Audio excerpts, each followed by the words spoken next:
Hi everyone, today we will talk about how to fix WhatsApp GP update problem.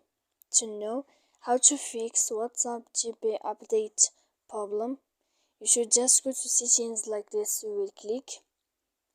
After that, in this page, you will go to apps, default apps, app settings.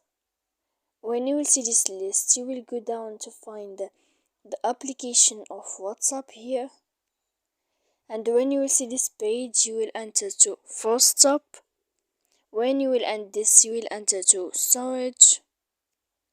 After that, in this page, you will click clear cache, and then you will go to clear data. And after all that, you can update your application. So please don't forget to support us by like and subscribe. See you next time in another video.